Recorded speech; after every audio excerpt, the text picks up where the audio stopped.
લોકોની સમસ્યાઓને વાચા આપતી પત્રકારની ઓફિસ બની લાંચનું કેન્દ્ર। સુરત મનપાના ક્લાસ 1 અધિકારી કથિત પત્રકાર સાથે માંગી લાંચ। કથિત પત્રકાર અને કાર્યપાલક ઇજનેર ફસાયા એસીબીના છટકામાં। ફરિયાદી એસીબીના શરણે જતા લાંચક કાર્યપાલક ઇજનેર અને કથિત પત્રકારની જોડીનો પર્દાફાશ।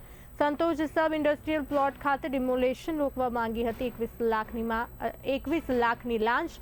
21 લાખની લાંચની માંગણી કરતા રકઝક બાદ આખરે 15 લાખમાં થયું ફાઇનલ।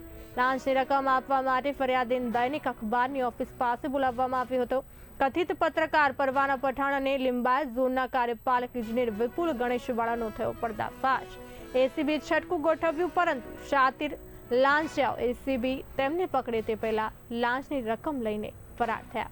કથિત પત્રકાર લાંચની 4 લાખની રકમ લઈ થયો ફરાર। હાલ અધિકારી અને કથિત પત્રકાર બંને લાંચિયાઓ એસીબીની પકડથી દૂર છે।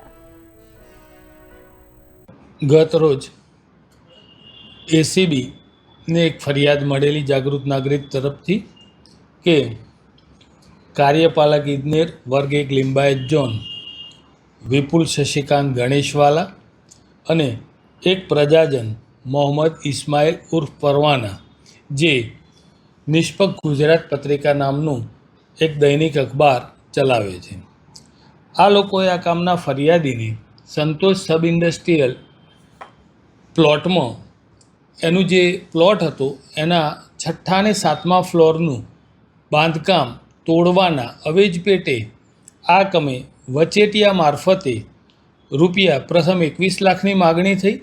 ત્યારબાદ રકઝકના અંતે 15 લાખ રૂપિયામાં નક્કી થયેલું। એ 15 લાખ રૂપિયા પૈકીના ગત રોજ ફરિયાદી 4 લાખ રૂપિયા એ આ કામના વચેટિયા પરવાના ઉર્ફ મોહમ્મદ ઇસ્માઇલ એમની ઓફિસે આપવા માટે મોડીસો જે ગયેલા, જેઓએ પૈસા સ્વીકારી અને તેઓ